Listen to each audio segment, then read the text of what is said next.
me and Ryan have been officially welcomed to the jungle that is Barstool Sports. Our white whale, Sidney Crosby. Shave his head! Shave his head! Shave his head! Ryan Whitney, Paul Bissonette, R.A., Mike Grinelli, Spittin Chiclets!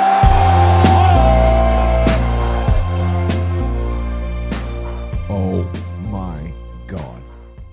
Oh my God. Welcome to episode 545 of the Spittin Chiclets podcast. One of the craziest, best weeks in hockey. Hockey delivers. Hockey does this. And oh my God, do we have a show in store for you catching up on the Four Nations tournament. This show is presented to you by Pink Whitney, and Pink Whitney will be in the mix Thursday, 5:30, the greatest bar, Friend Street, Boston, right across from the Garden. If you're in Boston, American, Canadian, Swedish, Finnish, it doesn't matter. Come on down to the greatest bar, party with us, Pink Whitney everywhere. I'll be handing it out to the people inside. I'll be handing it out to the people outside. We'll be having a time. Everyone will be there. Everyone will be ready to go. What a game we have in store. Pink Whitney, thank you so much for everything. Thank you so much for the life you've given us. And thank you so much for these hockey games we've been witnessing.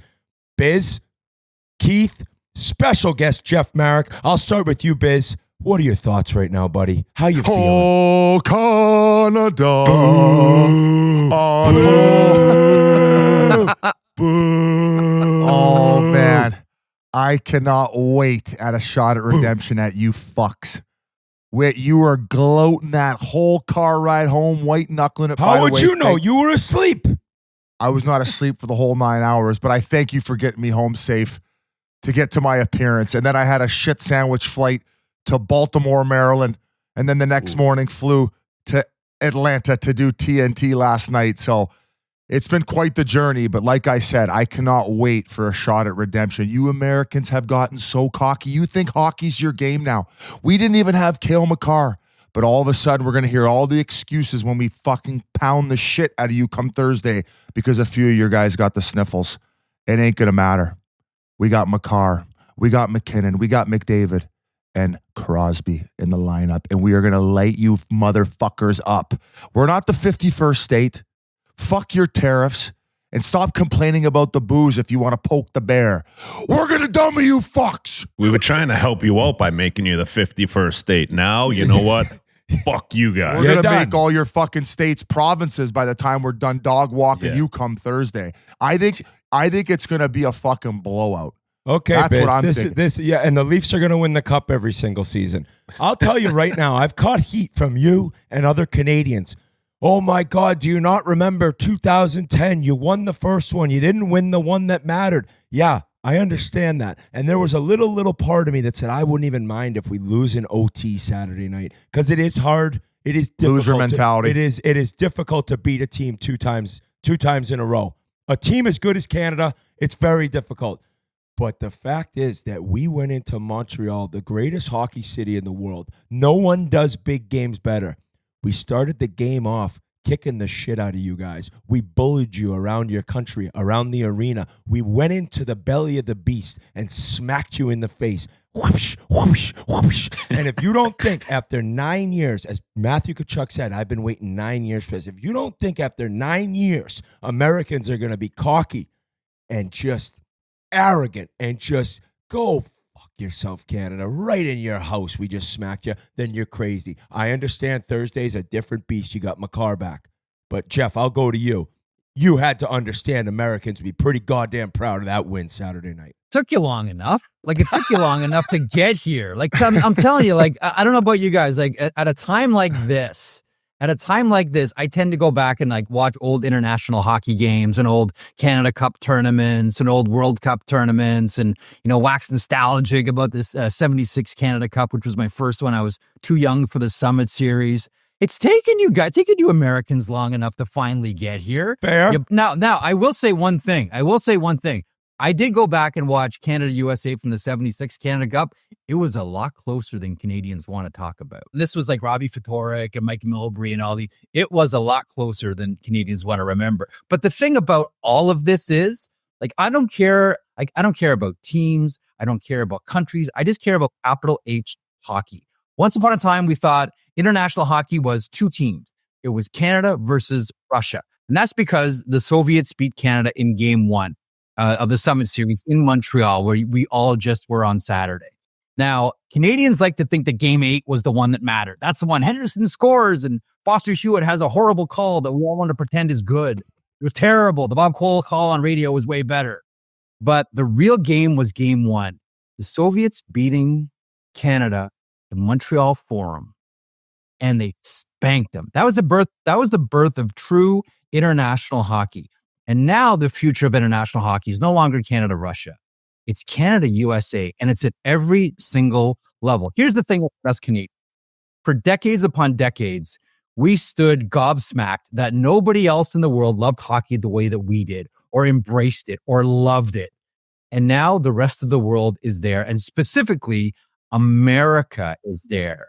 And what Canadians have always had a hard time with, yes, they wanted Americans to love this sport, and they wanted them to play the sport more, but they wanted to just be a little bit better than them at every single tournament. And from a capital H hockey point of view, this is one of the best things for hockey. This is an intense, passionate rivalry that has taken the hockey world by storm to the point where, listen, I don't even think we should, like, Four Nations, fine. We all know the nature of this tournament, et cetera, replace the All-Star game. But, guys, would you not just rather see a best of 5 between these two teams? Oh, Jeff, how about this at least idea? the best Not of 3. just see that? At least How the about best of this 3. idea?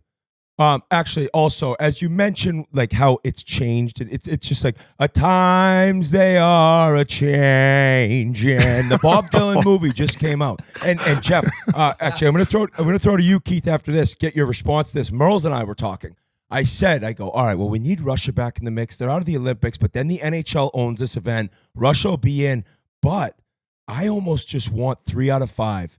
Yeah. U.S. Canada. And Merle's adds, yup. And at the same time, you send Sweden, Finland over, and Helsinki and Stockholm, and they do a 3 out of 5 at the same time. 100%. That could be big. Keith, what do you think?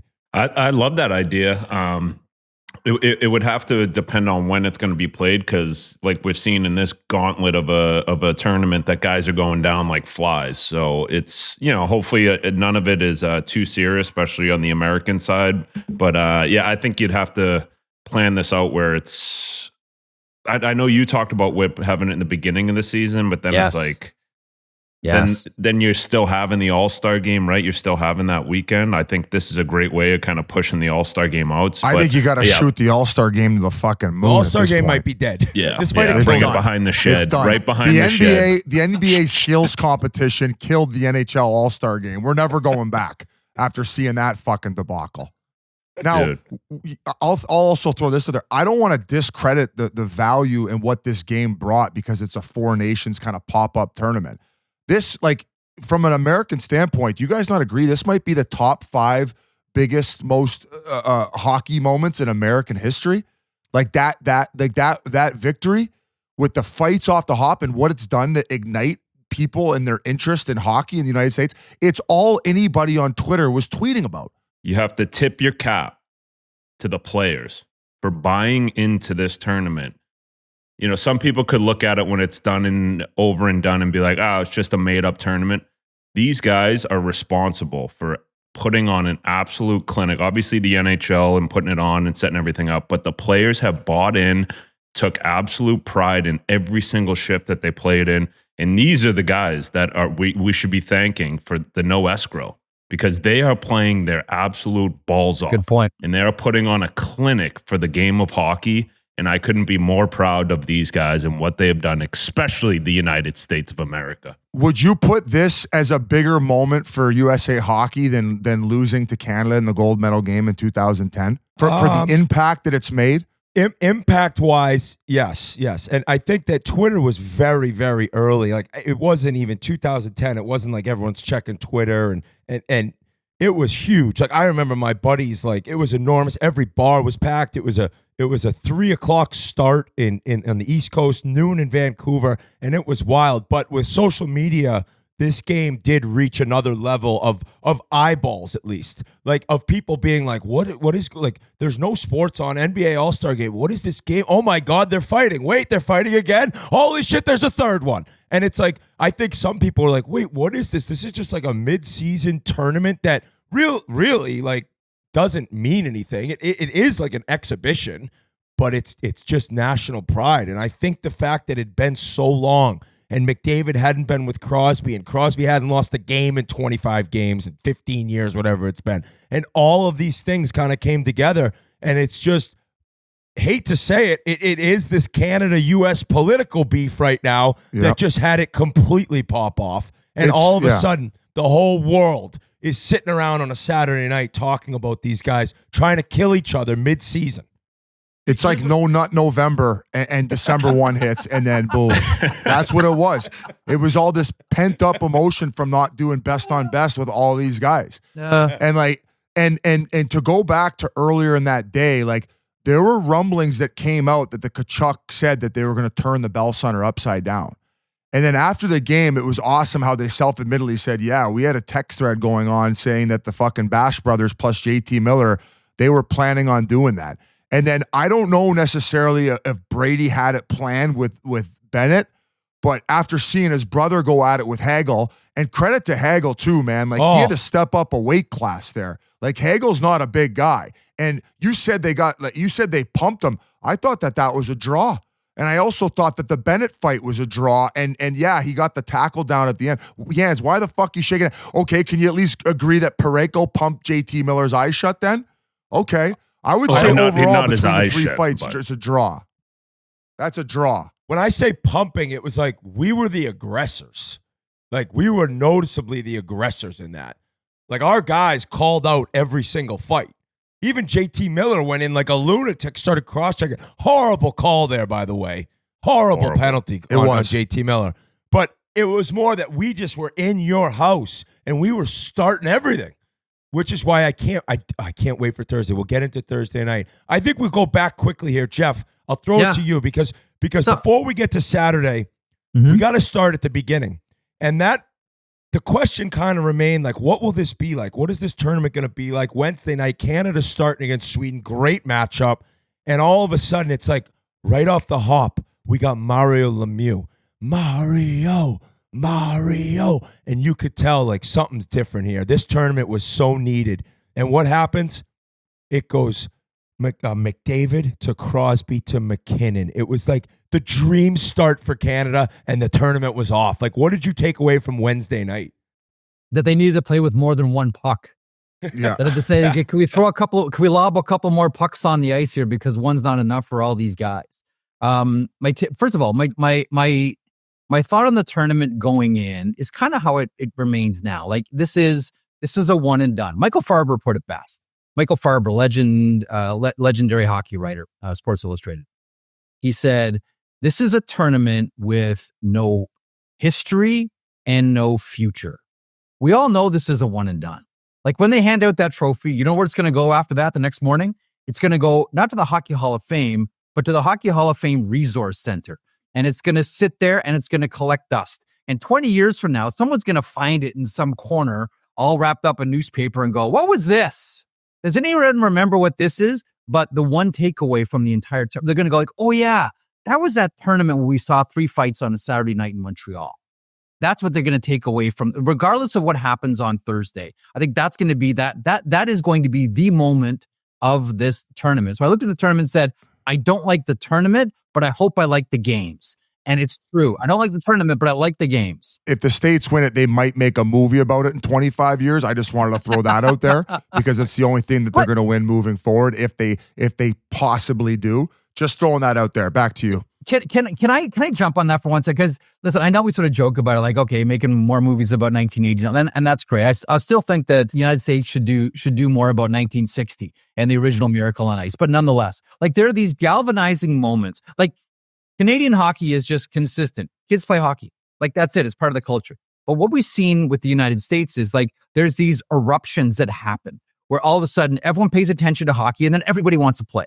So 1980 was the big one. And then you got the era of Chelios and Roenick and like this great American hockey stars. 1996 probably deserves more attention as well. I will put that hockey against 1987, which we all think is the best hockey ever played, any day of the week. The quality of that hockey was insanely good. But it seems as if the way that hockey sort of lurches forward in the United States is they need big events to capture attention. And that's why I loved Saturday. That's why I love Saturday, because it was a bunch of American players embracing the moment. Like everything happening sociopolitically between Canada and the United States right now. Plus, sports schedule is pretty blank. I know the NHL has been criticized, and perhaps rightfully so. Like, why are you taking away NHL hockey when football's over? The NFL is done. Everyone is around looking for games, and everyone's going like, NHL is going to hand us a handful of games, and that's it. But it was a bunch of American kids that embraced the moment and said, you know what, we need to do something. We're going to capture the attention. As you mentioned, flip the tournament on its head. And it was 3 fights and everybody is talking about it. So no matter what happens on Thursday, I think coming out of this made up tournament that has no future, no history, as Farber said, that's what we're going to take out of it. And I do wonder how many people watched that and said, hockey is really cool. Hockey is awesome. Look what these American kids are doing. But the thing is, that game itself, the way that I've been looking at it is, I don't know if you guys are boxing fans, but it started off like Hagler-Hearns, which is, the greatest 3 rounds of boxing ever. But it finished up like Mayweather-Pacquiao. Like when the game settled, it settled. And there were like no penalties in the second, no penalties in the third. It was a puck here, puck there. The story was U.S. defense. The story was Slavin and Faber. Were and plus I still think the most underrated player in this entire tournament has been Dylan Larkin. Like, can we please have more attention on Dylan Larkin? He's been fantastic. But as far as this tournament goes, going into it, the long-winded way to answer your question with, I didn't like the nature of what this tournament was. I just saying to myself, I just hope the games are good, and the games have been good. Don't like the tournament, but love the games. Yes. Wait, you know what this sounds like? What? Couple Canadians knowing that they're going to lose on Thursday and just downplaying what the tournament actually is. It doesn't really matter. It doesn't really it doesn't matter. It's best on best. We've been asking for best on best, and the U.S. has showed up. And our junior teams have been doing it for a couple years now, and now it's the big boys' turn. How have you showed up? You lost to the Swedes last night. It didn't matter. And we didn't have any. We had 7 forwards. 15 players? Nothing. Okay, here come the excuses. Okay, all right. Now, injuries are somewhat of a storyline here now. You mean that thing that's part of hockey and always has been? What? No doubt. And you missed Cale Makar, an enormous loss. I won't bring up that we don't have Quinn Hughes. Like, that doesn't matter, so I won't say anything about it. Because he's not in the tournament. But now it's like, all right, USA. I'm not too worried about Matthew or Brady. Matthew looked like he kind of maybe got his groin on like a kind of a funky turnaround in the third period against Canada. Brady, of course, driving the net like a madman against Sweden, gets injured. But I've been reading and been told not worried about him Thursday. Matthews precautionary as well. He should be fine. It's the McAvoy one I'm worried about. There was a report that he was admitted to Mass General Hospital, some sort of upper body injury. But after what he did, after what that guy did, B.U. Terrier, he gets walked by McDavid. But as like people were chirping him, I'm sitting in this box. I'm like, there isn't a defenseman in the world that wouldn't get walked there. Like that, it was McDavid full tilt coming through the middle. But what does he do? He responds by hammering him, not once, but twice. I don't know if I've ever seen McDavid get hit the way he hit him on the wall. I mean, he's parallel to the ice in midair. And then McAvoy got him again, and then they go down and they score and tie it up on the Gensel goal. So, like, McAvoy, if he's not able to go, I like Jake Sanderson, but that is an enormous physical loss. And that's how USA beat him. They defensed the shit out of him, and they were physical. They're a bigger, tougher team, Biz. Can you admit that? Absolutely. Absolutely. Okay. I mean, we knew they had a better back end coming into the tournament. And I don't know if you guys saw Brady mic'd up, and they played the clip afterward where that hit for McAvoy changed the momentum of the game. They ended up going up the ice, and Eichel took it, unreal dish over to Gensel. That saucer pass, that isn't being talked about enough.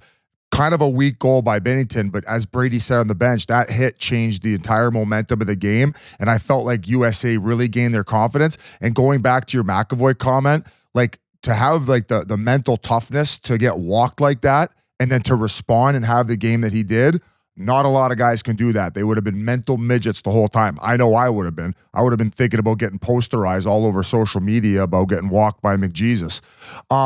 And to further your point, as far as the defensive play, and Marek, you're right to say that the game, I wouldn't say got boring, but it got very defensive and USA locked it down. Yep. The way that they were able to angle McDavid, McKinnon, and the rest of the Canadian lineup, the rest of the game, to where they couldn't establish a forecheck. They couldn't even really gain the line. And even to the point where they doubled it up and put McDavid and McKinnon on the same line, where McDavid would wheel up, couldn't get anything, and he would drop it back to McKinnon, and then he couldn't get anything. So if I had a game plan for Canada going into the next one, I would say you need to establish a forecheck. And to start the game, you need to get the puck back, you need to go low to high, and you need to get net front presence and get pucks there. Without Cale Makar, they were getting everything fronted and blocked. They got nothing to the net, and they had no offensive game plan, and they got shut down. So that was, I think, and one more last point, as far as the non-forecheck, the lack of Tom Wilson. Like, I hate to bring Bonnie Bublak up, but I would eat her vagina to get Tom Wilson in the lineup on Thursday. I hate to do it, but I would eat her bin to get Tom Wilson in the lineup. You don't hate to do it. You don't hate to do it. You love to do it. Anyway, I'm done. Go ahead, Marek. Sorry. Let me make what, I don't know how I follow that up. Like, okay, so the Who just left. You can't. A lot of guys did. Show's A lot over. of guys did. Show's over. So the thing about McDavid in that game was fascinating. And again, this is a tip of the hat to the US defense, not just the blue line, but everybody.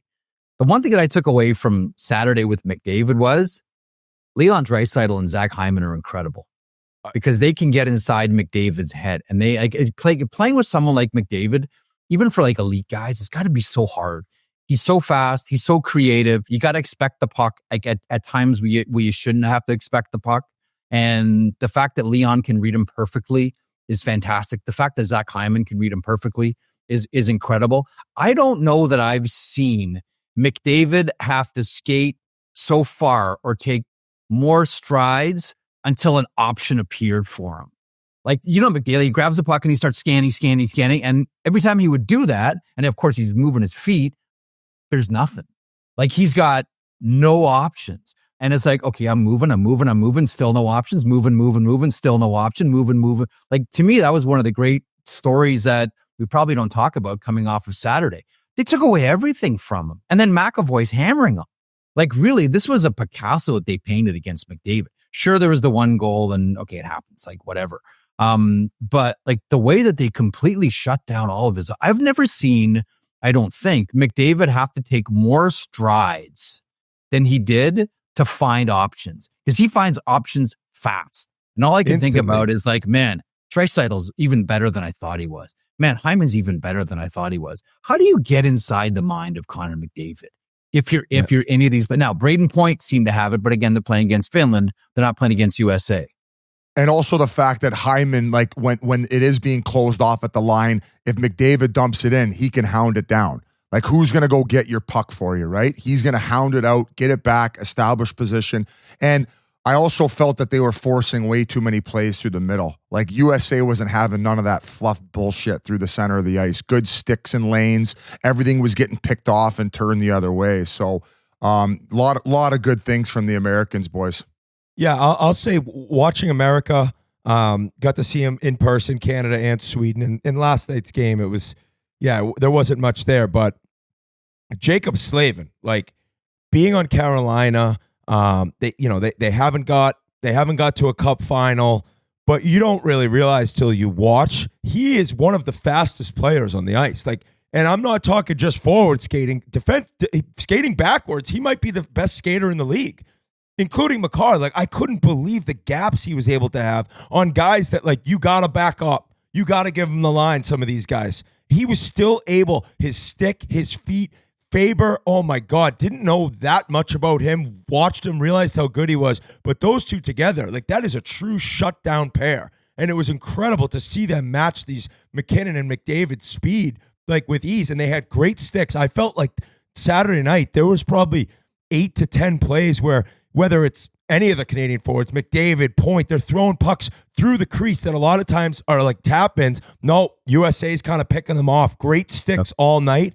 The other USA player, and I'm glad you brought up Larkin because he's been awesome, but Jack Eichel, guys, he's the guy. He is the guy, and we need Matthews to play a little bit better.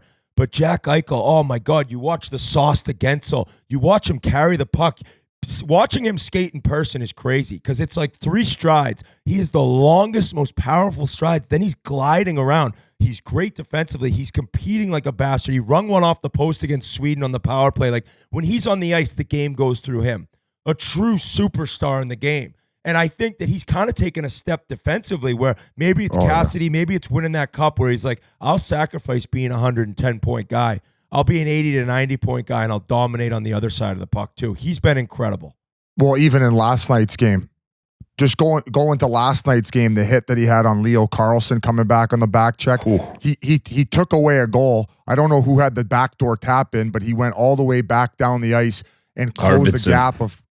Yeah, it was on Arvidsson. I think that he was basically a half a zone away and ended up closing in on him from center ice in. So, like you said, Whit, just controls the whole 200 feet of the ice. I think a lot of that was established by Bruce Cassidy when he went over to the Vegas Golden Knights. But it takes the player to buy in, man, and make that personal sacrifice and turn into a championship player. I would probably say top 4 center on the planet. Like if you had to pick him in a playoff scenario, you're probably picking him ahead of Matthews.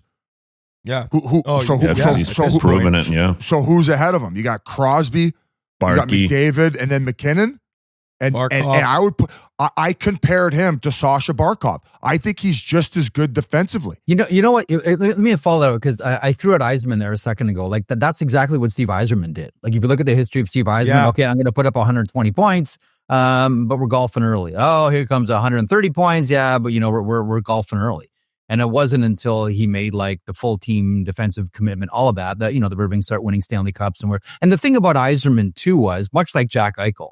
I mean, you look for so many years, he's buried behind some of the most elite centers that we've ever seen in hockey. Like Yzerman's buried behind Gretzky and Lemieux and Stastny and Messier and Howard Chuck and like and then you get to Steve Yzerman. In a lot of other eras, he's the top dog. Can I rewind really quickly? Oh, because I'm really curious, Whit and Jans, like your thoughts on one specific element of Jacob Slavin's game. You guys can talk about this with certainly more authority than I can. One of my favorite things to do when I watch Carolina Hurricanes games is watching players trying to put pucks underneath Slavin's stick. Can't do it. It's crazy. You can't. Like, it's fun. I just like sit there and watch. I just giggle. I'm like, okay, I tried it again. Didn't work. And as far as like backwards skating goes, I've always felt that Jonas Brodin is the fastest backwards skater in the NHL.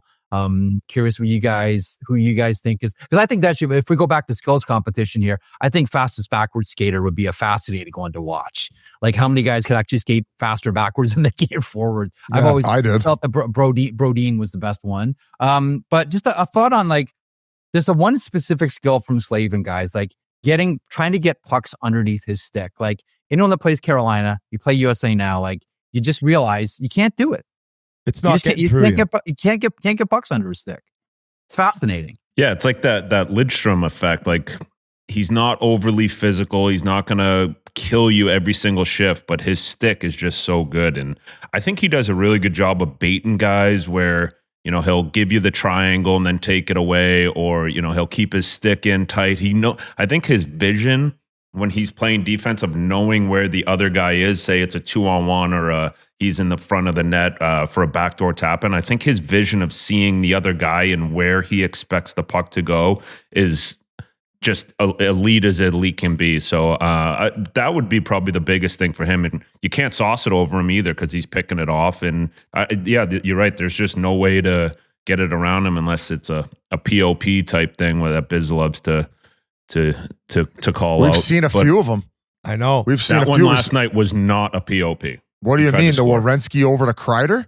No. What did it hit? Didn't hit his pad? I think Werenski was trying to score. Like I feel like a POP is a blatant like you're coming down, it's a legit pass off Well, the goalie's pad. where he either went way, under. I mean, it hit his pad and it stayed alive and it went to the guy driving the far side. I mean, I don't know. What a else to move say. by Werenski too. He looked like a skilled top 6 forward going under the triangle. He is. What a season he's had. He's been just so good in this tournament as well. I think at one point he was leading the tournament in scoring. Grinelli chimed in on the chat here. I never saw this. G. I don't know if where you saw this, but it says Sidney Crosby said if he could add anyone from any team to Team Canada for Four Nations, he'd pick Jack Eichel. So that is the highest compliment from the greatest.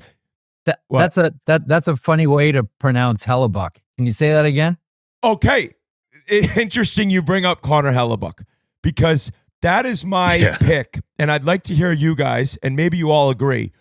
Going into Thursday night, I think if there's one guy that has the most pressure on him, it's Connor Hellebuck. And it's not just because of the offense that Canada's going to bring and how good this team is and trying to win this championship. It's his career in big games and last year in the playoffs. It hasn't been the same dominant, best goalie in the world type stuff as the regular season.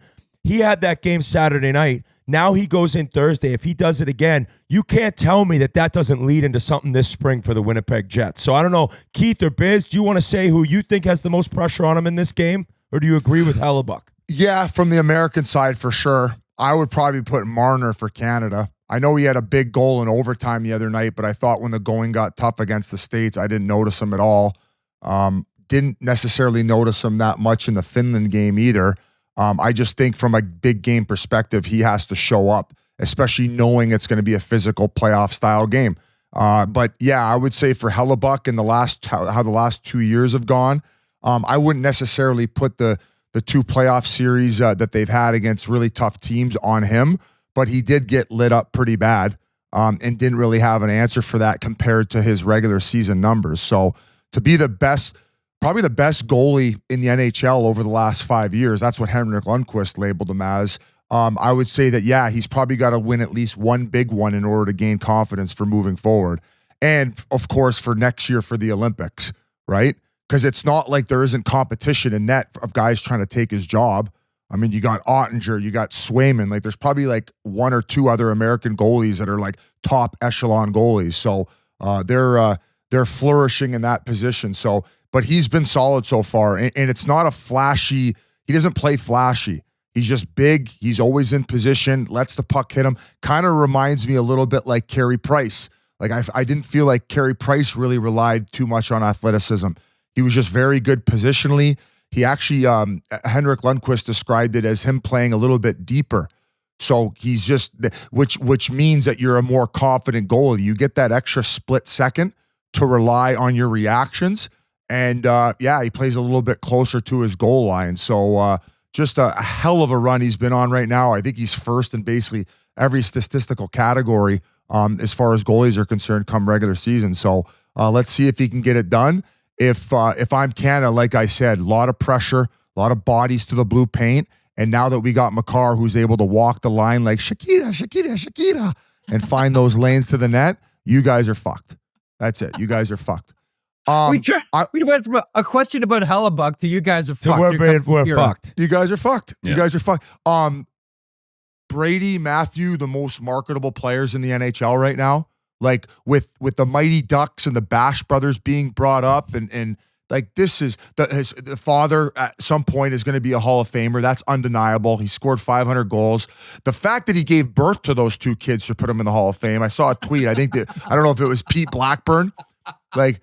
They should put his fucking sperm in the Hall of Fame for fuck's sakes, right? How about his quote? How about his quote? He just says, "I don't know what to tell you. They're lunatics." Like it was, and them meeting each other in the box. Like you got the mic'd up moment. You're like, I didn't even think anything could live up to what you imagined they said to each other, and it was better. He comes in, and Brady's like, I got him good there, and then Matthew's like, how was mine? Like legit 9-year-old, how was my fight? He's like, unbelievable. It was just legit, and then Matthew's banging on the glass, they're high-fiving. I'm like, you're right, Biss. They might have made millions of dollars with those 2 fights in the rest of their life. I was at my appearance at the thing in Boston, and who's across the way at the cat thing? Like the industrial equipment, Walt Walt was doing an appearance because the Bash Brothers got it going. And you know what advertisement they got on their helmet for this tournament? Cat.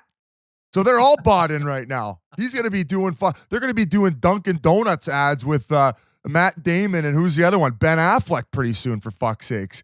This is crazy. It's so good for hockey, and hockey needs personality in the States in order to sell it. And these two guys are the footprint. They're co-sign all of that. Can I nitpick one thing about the fights? I don't know. This might be a small thing. Don't be a Debbie Downer. But I'm curious about your thoughts on this one.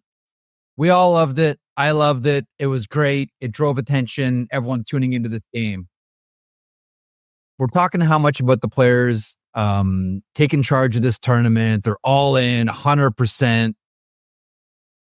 If you were going to choose opponents to demonstrate like these guys don't care about tomorrow, these guys right at this moment, they don't care about the NHL. They don't care about the Stanley Cup. They care about this game, USA versus Canada, and that's it. If you could choose the fight, would you not have rather seen Sam Bennett and Matthew Tkachuk? Yeah, Panther v. Panther. But I get it, Jeff. Like I think 100%, but they played it politically perfect. Like also, if one of them knocks the other out, it's like, holy shit. Like we're trying to repeat here, trying to go to 3 straight cups. I completely agree. But that's my point. Like what I loved about it was like, but here's the thing, like we talked about at the beginning of the pod about embracing the moment. Like when you're watching that game, like one of the great things about all sports and one of the great things about a flow game like hockey is when you're playing, you're not thinking about anything else other than that shift. And you're not thinking about Stanley Cup. You're not thinking about who we get in a deadline. You're not thinking about any of that stuff. All you're thinking about is I'm wearing red. I'm wearing blue. I need to get through you to get to what I want. I disagree with you. In that spirit, do you not think you want to talk about sending a message? 2 guys from the same NHL team throwing you know what I think would have been better? Matthew Tkachuk and Drew Doughty. They've had a history the minute that he entered the league. And Biz, you brought it up. You brought it up to Doughty yesterday. Yeah, good for you, buddy. This has been documented since Matthew was playing early days in Calgary. Him and Drew Doughty hated each other. Like Drew Doughty's made like comments in the media about how much he thinks he's a bum and blah, blah, blah. And there was a real hatred there. And going back to teammates fighting, I think it would have basically said that like they didn't care about their alliance and they care about their country more.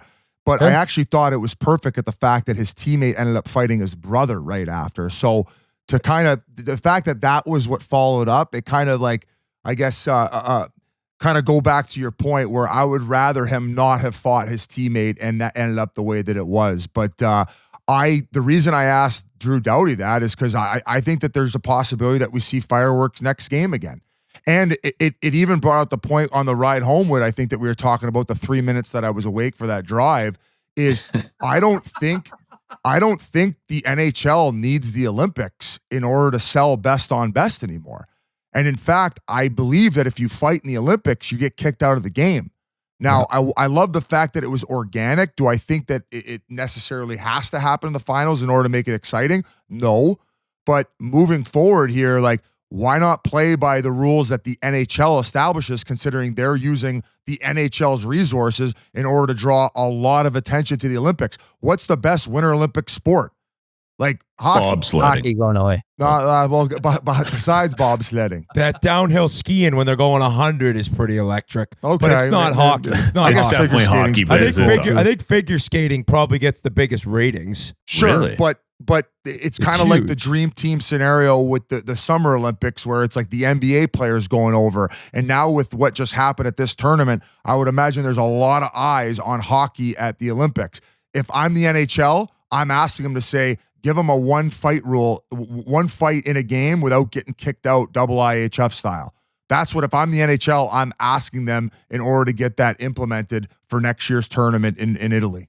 I think this is why the NHL needs and wants and is finally, even though we've talked about this going back to the 04-05 lockout, is going to put together now finally and consistently a World Cup schedule, a World Cup of hockey schedule. Because like honestly, like you talk about, you know, who's gonna benefit from the players going to the Olympics. You can make the argument that the NHL will. because it's marketing your biggest stars on the biggest stage with, the biggest sporting event in the world. But if you're talking about like, okay, so where's the money going? Like if you can establish a consistent schedule for the World Cup, and we understand that this is played with NHL rules and things that you will not be able to see, like what we saw on Saturday, like again, I'll go back to it. You're not going to see that in the Olympics, folks. Enjoy it, but don't pretend that you're going to see it in the Olympics, because you're not. And you're going to get World Cup where you are going to be able to see that. And you are going to be able to see NHL style hockey. Just like we saw in the World Cup of Hockey in 96. Amazing hockey. The Canada Cup 87 and 76. Amazing hockey. Not only will we not see the fights, but in the Olympics, you're looking at that monster legendary hit Brady Tkachuk threw on Doughty and McAvoy threw on McDavid is probably being called penalties. No shit. Yeah, so right away, because now the standard is you hit too hard and you're sitting down. 100% agree. Biz brought this up. Do you think? I'm kind of going back and forth. Do you think Thursday night we see more tilts? Yeah, I think it'll have to happen. I don't think it'll happen like it did last game where it's kind of set up.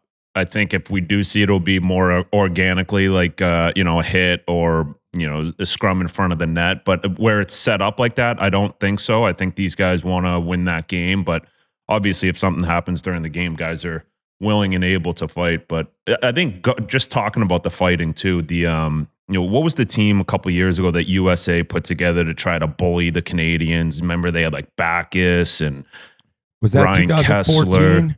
Was it 14? Yeah, and David Backus was fighting every Canadian. He was grabbing grabbing Rick Nash and grabbing Jonathan Daves. Yeah. I think that was before 2010, right? Or no? Yeah, that was 14. But whatever it was. So USA tried to beat up every build Canadian before the Olympics. Yeah.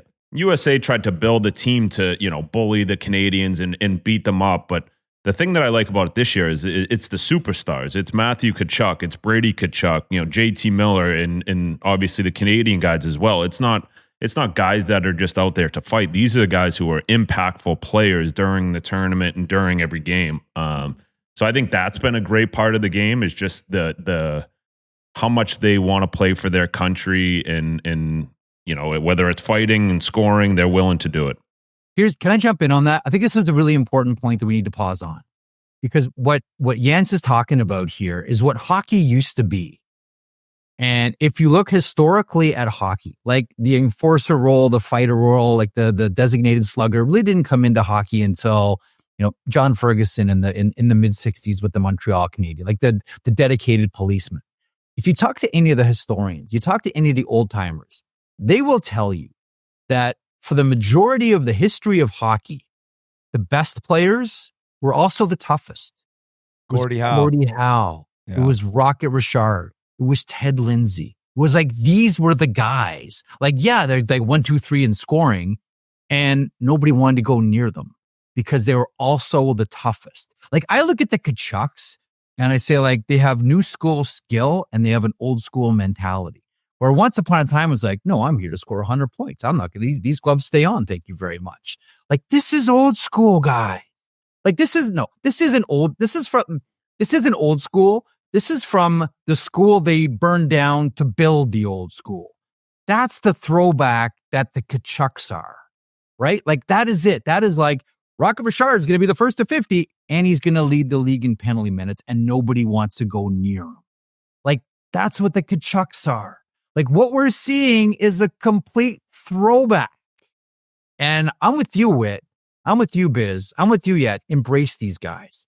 Market these guys and don't be shy about every now and then these guys are going to fight. And it's okay to lean into that a little more than the NHL does. If I had kids and they were playing hockey, I would teach them from an early age, handle your own business. I'd have them taking boxing classes in the summer.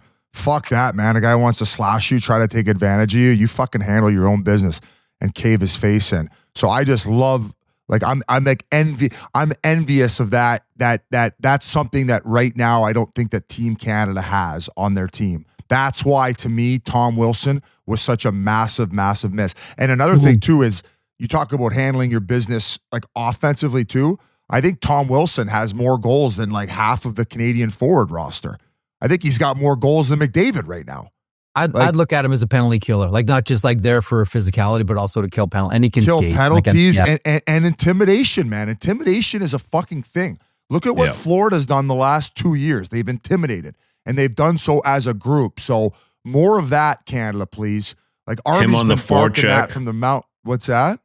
Him on the forecheck, it just, it tightens up your arsehole a little bit. Like if you're slaving going back and big Tom Wilson, like I'd much rather have McDavid forechecking me than Tom Wilson. You know what I mean? It's when you have a bunch of skill guys, you can kind of go back and you're not going to get hit every single time. Obviously with Bennett, and there are guys who are going to finish the check, but a lot of times when you're a defenseman and you're playing against first lines, it's easier to break the puck out because you're not getting worried to get hit from behind or whatever. We talked about this during the game. Like after McAvoy rocked McDavid a few times, McAvoy was in the middle of the ice and he delivered a pass. He was admiring it for a split second, and McDavid had the opportunity to put him on his ass.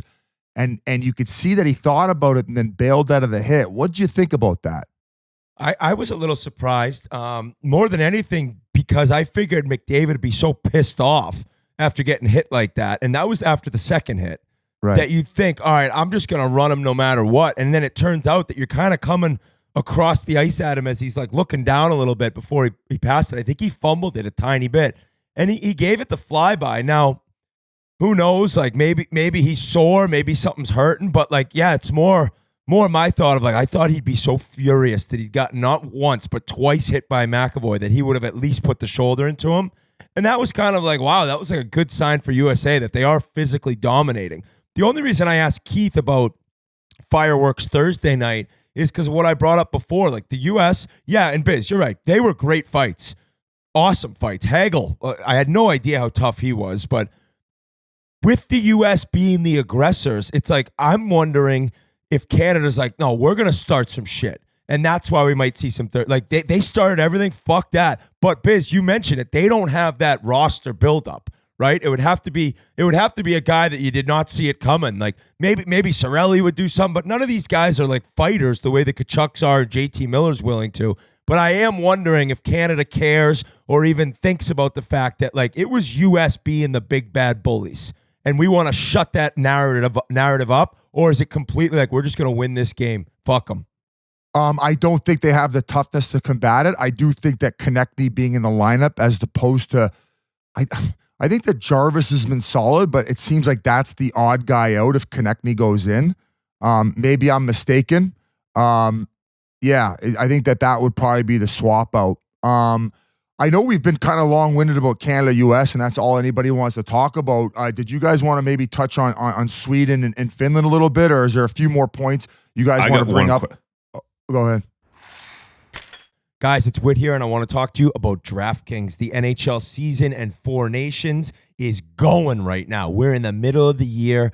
The season's been nuts. This tournament's been crazy, and no one knows what's going to happen next. But that just means there's time for your favorite team or favorite country to figure things out. And games left for you to get in the action at DraftKings Sportsbook, an official sports betting partner of the NHL. They got options galore for these Four Nations games. They got everything you could want to gamble on and all the NHL action. And the NHL is the fastest game on ice, and you can make it fast with live bets during any game at DraftKings Sportsbook. It's super easy for first-timers to get started. Try betting on something simple like picking a team to win. Go to the DraftKings Sportsbook app, select your team, and place your first bet. And if you're new to DraftKings, listen up. New customers bet $5 to get $150 in bonus bets instantly. Download the DraftKings Sportsbook app now and use code Chiclets, CHICLETS. That's code Chiclets for new customers to get $150 in bonus bets instantly when you bet just $5. Only on DraftKings. The crown is yours. If they're going to do these type of tournaments, like Jeff, you said this might be a one and done. Yeah. Remember back in the day, they used to do North America versus the world? Yeah. But I mean, you guys need some help in the goaltending and on the back end. It didn't make anything though. Like that's the only thing. Like, it didn't. Okay. It didn't really. Like, there wasn't like what we're seeing now. Okay. Can I make one point about toughness? Because I sometimes think that we get horse blinders on when we talk about toughness.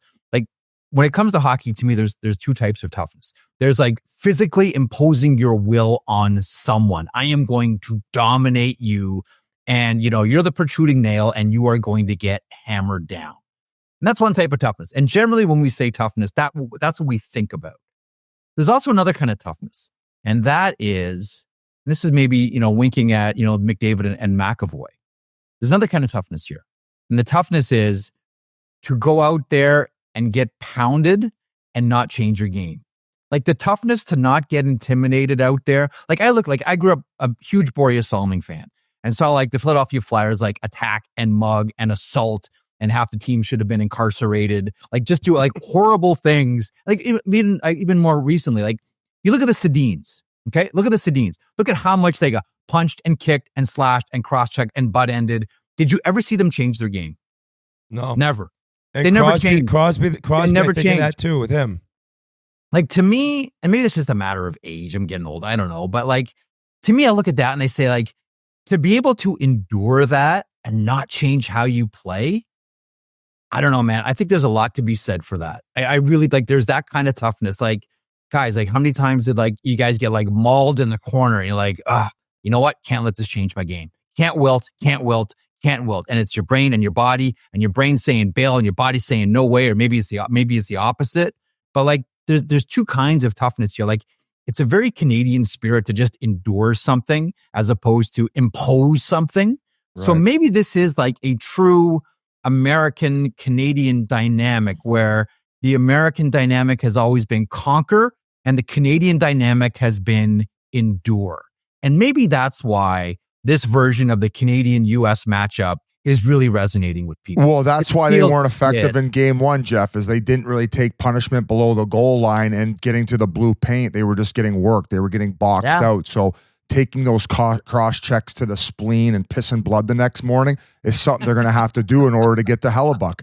No, they were trying the cross ice, the seam plays, and it wasn't working. Cute the stuff, low to high, greasy hockey is what's going to work. And then when that starts working, then other things are going to start opening up because they're all of a sudden going to get solved. I'd like to just touch on Sweden. I thought that they had a solid tournament. They brought both Canada, US, or they beat US, brought Canada to overtime. I thought Erik Karlsson was awesome. I thought that he was jumping up in the play, looked way more like himself. I think his play with the Pittsburgh Penguins has definitely gotten a lot better as the season progressed. I was pretty hard on him earlier in the year. Then heard rumblings he was playing through maybe a partially herniated disc. So it was nice to see him look like himself again.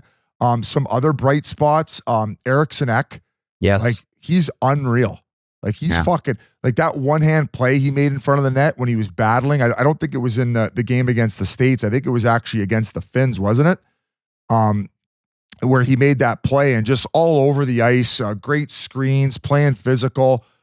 He's definitely a guy who probably doesn't get enough credit because he's kind of hid away in Minnesota behind Kaprizov and Brock Faber, who's obviously had an unreal tournament as well. But I thought Sweden looked solid. The only downside is probably Elias Pettersson, who's probably still feeling the whole situation from Vancouver.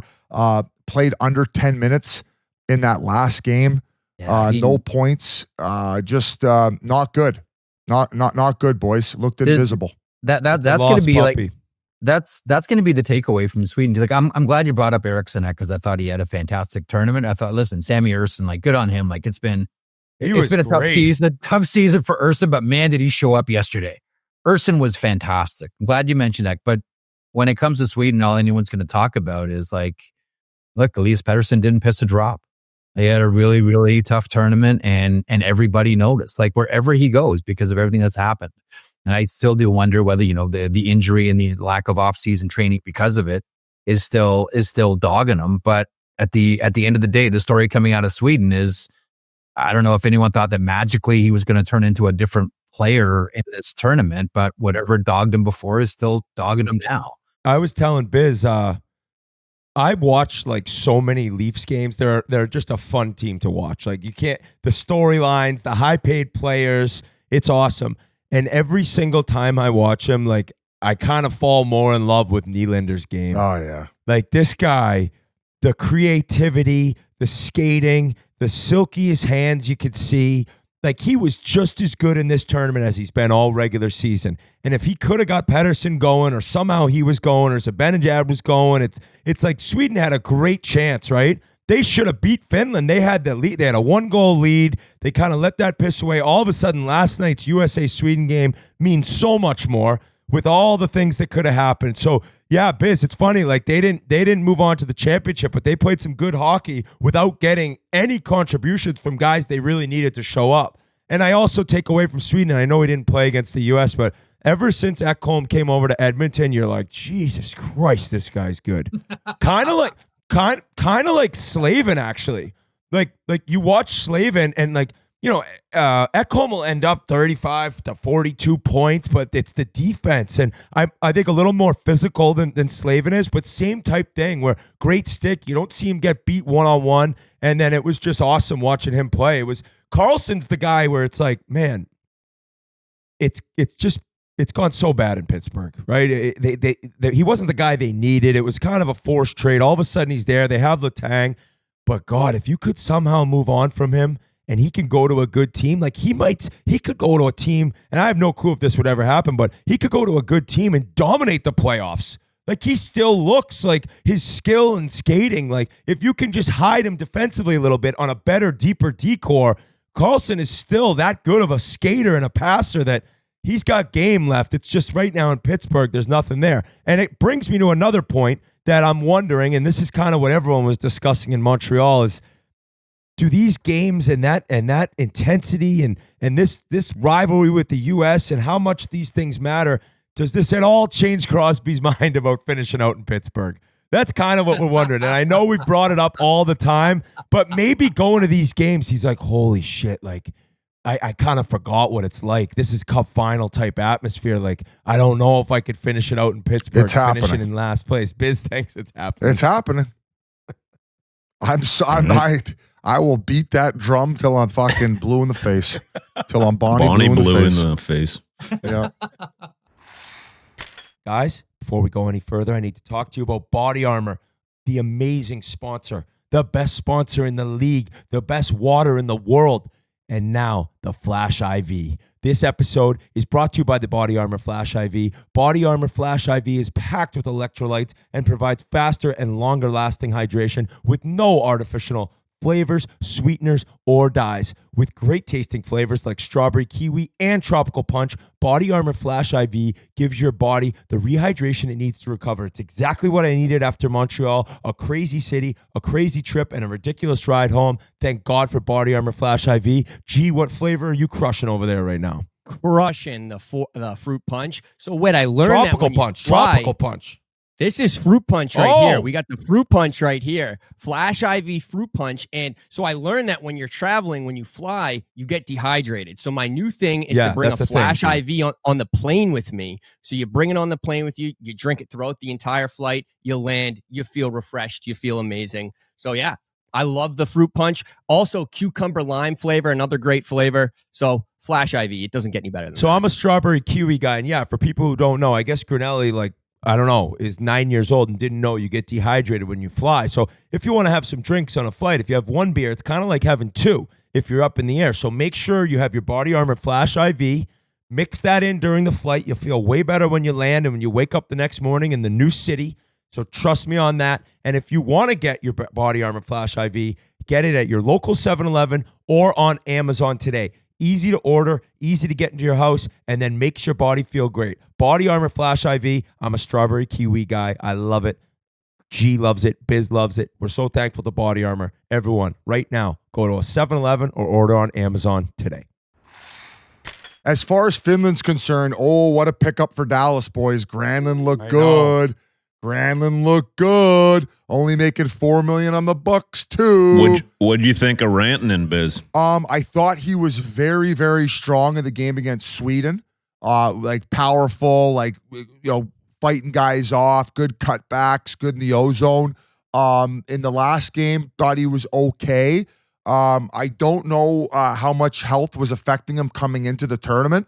He did miss the last 2 games of regular season before. Or maybe it was just one game, but Guys, I just think it's a little bit of a different beast when you're playing with a guy like McKinnon. I think that overall his numbers will drop. You've seen the success that Natchez has had. I think that Rantanen was probably still a little bit rattled before this tournament started. Maybe this erased his memory of being shook of how, like, you know, he thought he was going to be able to work something out in Colorado. Him and his agent were caught off guard by the trade. So I still think he's a hell of a player. Wouldn't say that he looked like top tier Rantanen in the tournament though. You know, I think that the one game he did look more like himself, but yeah, I thought Barkov was solid. I thought that Laine had his moments, but I just think that Laine gets exposed 5-on-5. Montreal fans were chirping him in the crowd during those games. He's fallen out. Fans are like, skate, move your feet, Laine. And apparently there's been reports that his numbers have really tanked since the new Call of Duty came out. That is what I'm being told by Pasha. Who knows if it's bullshit? It's true. It's true. Who Ever said since this, he doesn't have 1 point in the NHL since the new Call of Duty came out. I think he played 5 games since it dropped. No goals, no assists. I don't know how many. Didn't he tell us he played 16 hours straight of Call of Duty? You think he didn't? Yes. Oh my God. But when he was in Winnipeg, you know the story about him on the road in Winnipeg, right? It was debunked. We had him on the pod. It was false. He said it. He said that because people in the Jets organization told me that. I think he said he bought a TV on the road one time, and because they were somewhere for a long time. I forget exactly how he told on the pod, but we brought up the story that you tweeted out, and he debunked it. Now maybe we got to hook him up to the lie detector because he's that much of a COD addict. But I just think that like you saw in that goal the other day, like he was guessing a little bit against Canada, where he tried to guess towards the wall, and next thing you know, it's up the middle of the ice, and he just doesn't have the foot speed to get back in time anymore. And outside of power play, I just don't think the juice is worth the squeeze, especially with the money that he's making. I do wonder when it comes to Finland. You know, listen, Quinn Hughes is a terrible loss for USA, obviously. I just wonder how much different it would have been with Miro Heiskanen in the lineup. It's like Canada missing a car. Yeah. Like that's how again, like he's like I look at in some ways I feel really bad for Heiskanen. Just kind of like this is something for your older listeners, like how you felt about Brad Park, who just happened to play behind guys like Bobby Orr and Larry Robinson and Dennis Potvin. Meanwhile, he's one of the best defensemen in the world at his time. Like here's Heiskanen playing behind Makar and Fox and Quinn Hughes and all these guys. Like any other era, like Heiskanen's racking up Norris trophies here. Right. And that's why I look at Finn and I go like, man, that's of all the injuries that a team can't overcome, I'd put Heiskanen, probably above Quinn Hughes for USA. USA's still fine without Quinn Hughes. Finland's not okay without they have other guys who could step up. And when talking about injuries, we really haven't brought up just a kick in the dick for not only Team Canada, but Vegas. And that is the Shea Theodore, I believe is a broken wrist or something like that.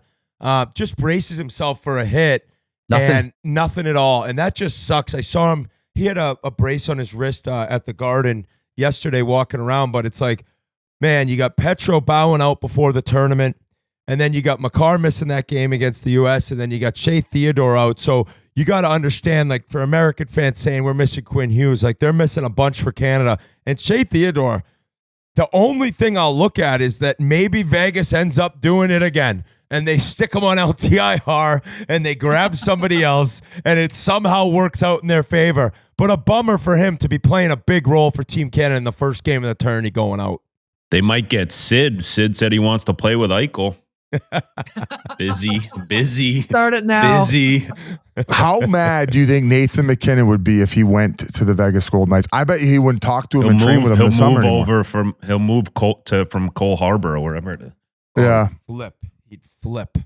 I will say if Canada ends up winning on Thursday, I think Cale Makar is the best player in the world. Because them missing him and what he looked, I know yesterday was, not against the U.S., but with him on the ice, they are 10 times better than, it's just a different dynamic, right, Biz? Like, obviously, you have the offensive talent to, they have guys that can do whatever they want on the ice at any time.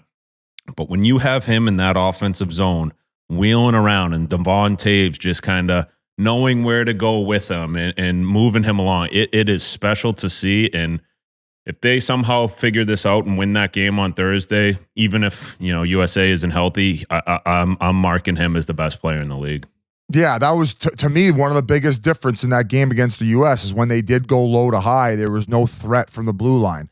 Like a lot of the shots were fronted and blocked, and it was maybe because of hesitation and guys not suring. I mean, a guy like Morrissey, like I know he's got a good shot, but I feel like there's a little bit of delegation involved when you're on the ice with McDavid, McKinnon. Like you're like, I want to shoot this, but I'd probably just rather give it to these guys. Where Makar has that confidence where he's like, I'm in control of this puck right now. I'm gonna go Shakira hips across the blue line, find my own lane, and maybe even zip it through with a quick wrister. Like he doesn't have that. I thought that they were missing the Shea Weber, the Chris Pronger bomb. But with him, he doesn't necessarily need the big clapper. Like his like snapshot / wrister from the point, it fucking zips. Same thing as Quinn Hughes. They find it, they find the angle, and they get it right through. And if they got a proper screen, like a guy like Mark Stone in front of the net, that thing's lighting the lamp. So I don't really have much else, boys. Like I said that I really hope that Marner is a difference maker in that final game on Thursday. I think that the other big dogs carried the weight against Finland in order to get them to the final. I thought he had a solid first game. Obviously, that 3-on-3 moment, very big, but this is going to be a playoff game. There's going to be a lot of physicality. There's not going to be a lot of ice out there. I'd like to see him go get his own pucks. I don't want to necessarily just kind of hiding over there in the weeds, letting all the other guys do everything. I want to see him getting involved physically too. Fucking right, Marner. Come on, Marner magic time. Squanto spirit. As an American, it's the same thing with Austin Matthews, right? Like, I think that he's shown up a little bit more in the playoffs than Mitch Marner has, but he's going to have a monster game, right? I really expect Eichel will be there and perform at the highest level. I expect that Matthews is I think Matthews is gonna have to be at the top of his game for the U.S. to get this thing done. When you look at like the greatest American players, Matthews, boom, he pops into your mind. So like, can you show up the way I believe McDavid and McKinnon will? Because if you do, then the U.S. has a great chance. My last thing is what's a little scary as an American is Jordan Binnington's won a pretty big game in this building before. And as a goalie, that's something that's on your mind, I believe. Like I've done it in this building. And I could do it again. I'm glad you got there before I wrapped up. The snowman. And whether it is Esa Lindell, whether it's Jake Gensel, whether it's Adrian Kempe, every game in this tournament, there's been one bad one. 5 and in a game like this, you guys know, you guys all play. I don't need to tell you this. In a game like this, one bad one could be the difference. Well, then you need two. Then you need two at least. So it's like, that's a good point. Can he reel in? And if he gives up a goal or two, they got to be great shots or a hell of a tip or something. Yeah, when you let in a bleeder in a game like this, it just changes the whole complexion of everything. On the bench, it's like, fuck, we needed a save there. Also, have been reading a little bit of negativity online, basically claiming nepotism on the Tampa Bay. Some of the Tampa Bay guys on the roster. I've heard Cirelli's name a couple times, Hagel's name a couple times. They've been the most consistent line for Canada since the tournament started. Like even against the Americans, saying? Just fucking morons online, basically saying how Hagel and or Cirelli shouldn't be on the roster, and they're only there because of Coop. Because Coop. Anybody who has a fucking brain and a hockey mind and who's watched the games would know that line's been just fine. They've forechecked well. They were their best overall line against the Americans 5-on-5. So I don't want to hear none of that fucking nonsense. Watch the games. Those guys have been great. And Point A, they could be the difference maker too. They could be the difference maker. Point is an animal. He is a puck hound, man. He is that energizer bunny. Never stops moving his feet. So look for them to be a threat as well. I don't like I've seen the same things that you have, Biz, about like, oh, look at all these Bolts players. Oh, Cooper just bringing all of his guys. First of all, John Cooper knows these players better than anybody else. Second of all, there's no way any of them are standing out negatively at all. These are all elite level players. And again, I'll go back to the original point. John Cooper knows and trusts these players in every single situation against any form of competition. And as far as Braden Point goes, who's looked better with Connor McDavid this tournament than Braden Point? He's looked phenomenal. He can like skate with Connor McDavid. He can, like I was talking earlier in the program about like being able to think like Connor McDavid. Point's the guy. Point's the guy that can do it. I'm sorry, he is. Braden Point, when, this is a couple of years ago when I was in Florida, we played them in the playoffs. We focused more on Point than we did Kucherov or Stamkos or Hedman. He was the guy that you had to worry about where he was going to be, power play, because he could just do whatever he wanted, right? And like you said, Biz, too, he's also hounding you on the forecheck. And he's a pain in the butt to play against, and just a hell of a player. I don't know anyone who would ever think that he shouldn't be on this team. Morons. What has Hagel done? How about go watch the second goal that McKinnon got last night? He was first on the forecheck, then he gets back. He's on the defensive side of the puck along the wall, wins his wall battle, starts the whole playoff, goes to Reinhart, he chips it by him. McKinnon's off and running. Boom, low blocker, keep the change, 2-0 Canada. The Polish Prince is back, baby. Back. Yeah, we got some quick hits coming to you right now, but the quick hits are presented by Dove Men's Plus Care. Finally, a scrub designed for men's needs. Add the new Dove Men's Plus Care body and face scrubs to your shower routines. Use in the shower, bath, or at your sink. Apply to wet skin, rinse clean, and follow with your favorite Dove Men Plus Care body wash or cleansing bar. Scrub transforms how you and your skin feel, made for face, body, scalp, etc. It's all about Dove Men's Plus Care. So, if you want to try Dove Men's Plus Care, find it at Walmart today. I go to people's houses. First thing I do when I go to people's house, I say, I got to use the bathroom. I go in to check if they use Dove soap. They're staying A-okay in my book. I showered in your guest bathroom. If not, you take a dump in their toilet in the top part. Anybody uses Dove soap. You give them a leaner. An upper decky. God. NHL teams and players not part of the Four Nations return back on Tuesday, which is today, I believe. And I don't know if you guys remember, but man, those first few skates after the Olympic breaks were battles. Holy shit. You've been living it up on a beach playing golf, having drinks for a couple days.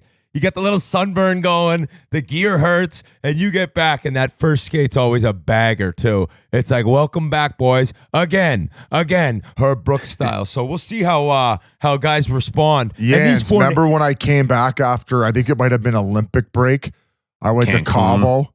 I was doing Mexican ecstasy and coke sold by a guy with a parrot on his shoulder on the beach. And I was supposed to come back. I think it was like a Thursday. I didn't get back till Saturday. I had to stay there like an extra day and a half. No. I was like exorcism puking all over my hotel room. Thankfully, I had family friends down there who owned a place and were able to nurse me back to health somewhat. That first skate back was hell. And as bad of shape as I was in, we had a 2:00 practice, and Mike Ribeiro was late for it. He like came on the ice after we'd been on the ice for like 10 minutes. We were all calling him. His phone was off. Like, how the fuck are you late for a 2:00 practice? So those were the days, man. Those the worst skate. Oh, I'll never forget that trip to Mexico. All I did, ask Halsey, all I did was play the song Trophies. Dun, dun, dun, dun, dun, dun. Do you remember that one? Dun, dun, dun, dun, dun, dun. Halsey wanted no part of me that trip. No part of me. He put me on the no-fly list. Hence why he's still playing and you're doing this. Yeah, well, I'm playing Chiclets Cups. Another thing we got to catch up on. And Chiclets fans, you guys are the best. But there's another great fan base of people that we got to kind of be introduced to and learn a little bit about. And that is the Bob Does Sports clan. Oh. And our sandbagger dropped. Actually, excuse me, this was not a sandbagger. That's coming up. Our video with Bob Does Sports. Jeff, I don't know if you caught this. These guys, oh my God, it's unreal. So get them out of here. Bob Does Sports, Fat Perez, who is just a big chunky guy who's named himself after Pat Perez, and Joey Coldcuts. These guys, they're YouTube golfers, awesome dudes, and we decided to play them in a 3-on-3 scramble. And their video dropped on their channel. I believe it dropped on Wednesday or Tuesday last week, or Thursday, whatever. But it's taken off, and it was this incredible match between us three and them three. And we actually have great news for anyone who doesn't know. We played them at the same course the next day, and it was a rematch, and that'll be dropping as a sandbagger. The only difference will be, and I don't think this is giving anything away, is we were in carts with somebody from the other team with Bob Does. I was with Fat Perez. Keith was with Bob Does, Bobby Berger, and Biz was with Joey Colcutt's, a Vancouver boy. Well, in the sandbagger, the rematch, we're in one cart together. Me, Keith, and Yans are in a cart, and their team's in another cart. And it's, me, Keith, and Yans. Me, Biz, and Keith. So I can't wait till everyone, I think it's first week of March, we're thinking, but the comments and the kind of the discussion after, people loved it, and we love doing it with those guys. So I hope everyone's ready for the rematch. They had 3,000 comments on their YouTube video. Almost at a million views. More than Max Homa, more than Bryson DeChambeau. People are saying the best collab that Bob has ever done. What? It did get a little bit it got a little heated. It got very competitive. And it gets even more competitive in the sandbagger that's coming out. So we're hoping to get a lot of their fans coming over. And I know that sometimes our listeners, they like the hockey guys, but these guys are good dudes. And it's an incredible match with guys who do this for a living. Like, they are golf content kings. Well, maybe not so much anymore, considering we've beat them. And then now you can watch the rubber match to see who are the true kings of YouTube golf. So very, very special couple days in Orlando with those boys. So guys, game notes, they'll be coming to you live Thursday at noon, I believe. Yep, championship pregame show. So you got Merles and Army getting you all fired up for the game.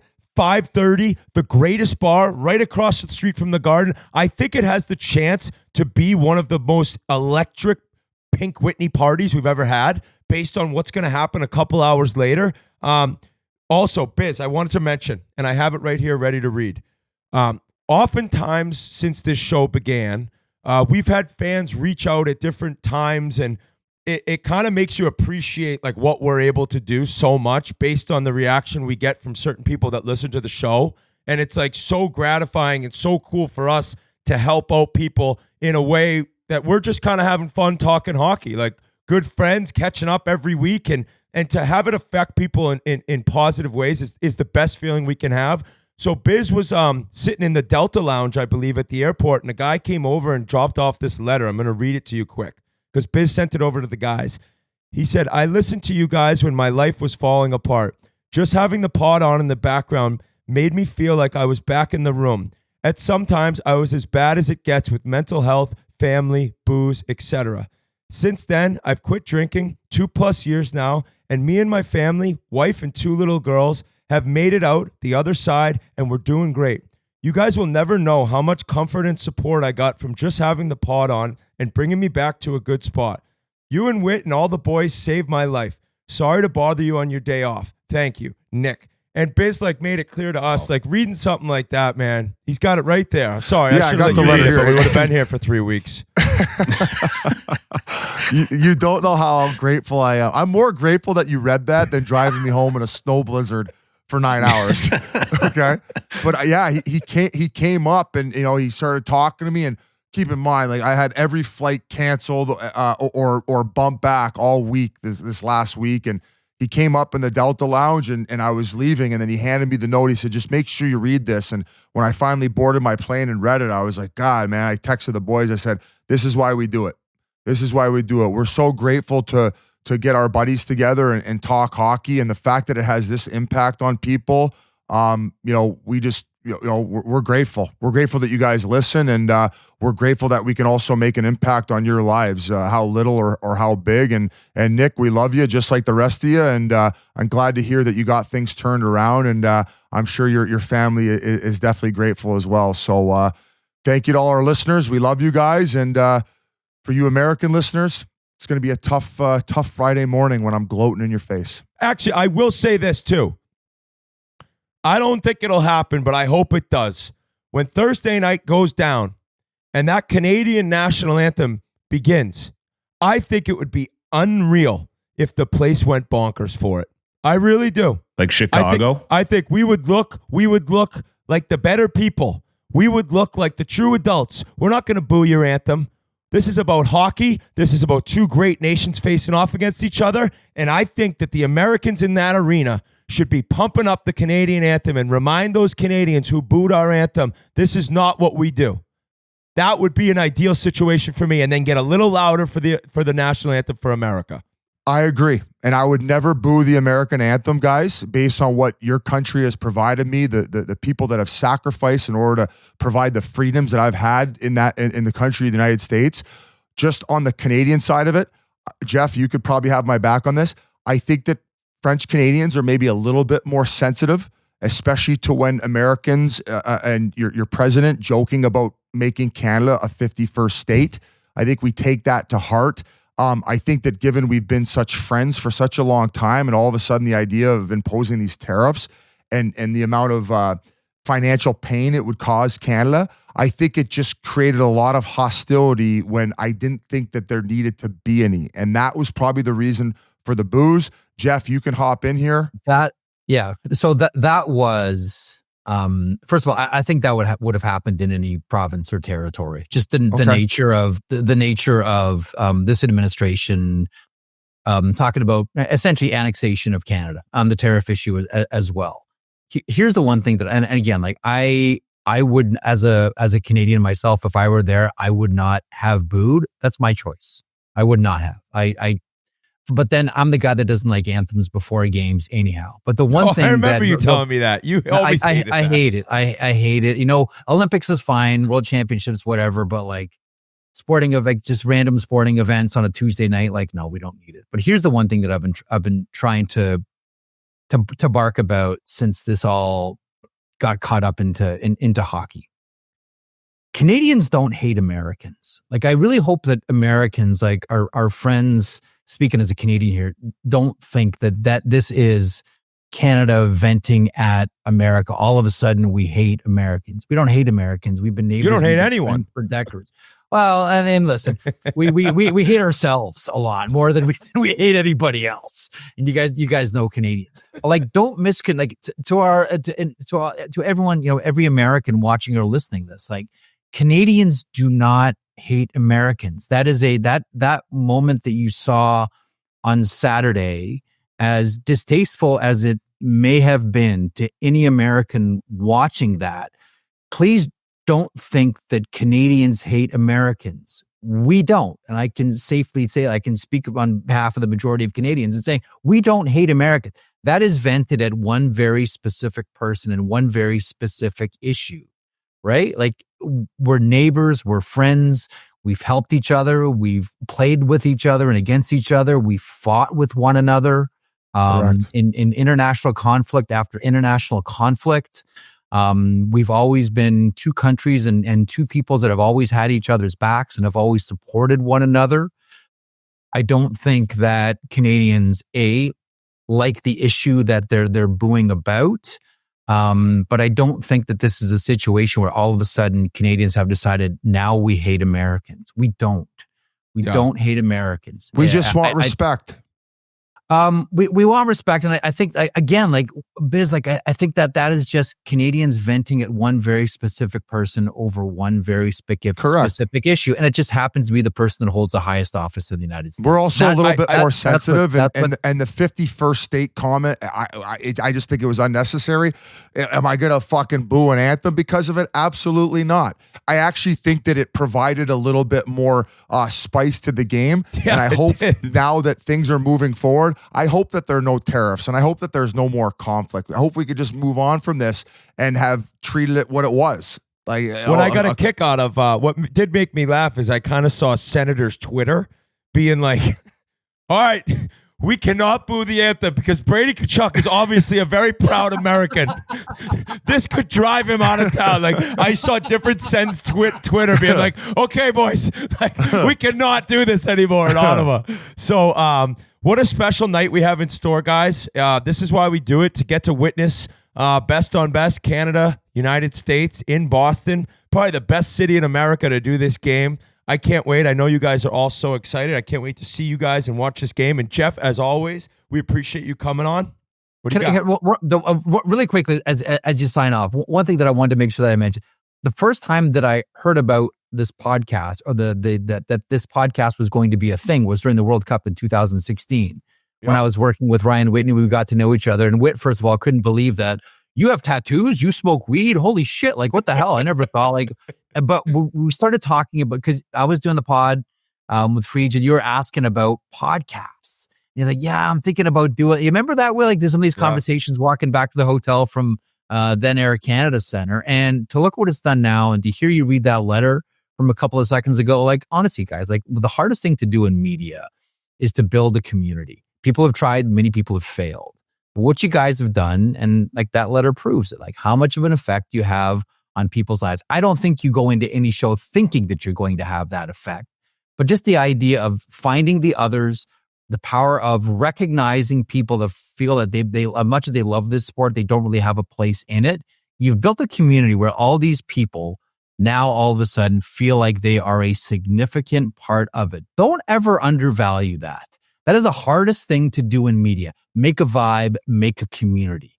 And you guys have done it. And so that the letter, as you were reading it with, like, I am not surprised at that whatsoever. I'm glad that person has come out the other end, but I can guarantee you there are thousands of others that are just like that, because this community that you guys have built here. Bravo, take a bow. We appreciate that, Thank you Jeff. so much, Jeff. And now we have the chance to also become the kings of YouTube golf. So very special things for Chiclets right now. Oh, yeah. And final thing, game notes, Thursday, noon. Get fired up at the office, getting ready for the game with Merles and Army, Pasha and G. And then Friday, to recap the madness, or what hopefully is a United States win on American soil. We'll be back to you. I hope it's up by 11 a.m., maybe noon. Same exact thing as today. I love all you guys, and I love all of the United States hockey program, players, coaches, refs. I don't care. Let's get this thing done Thursday. Shove biz in a locker.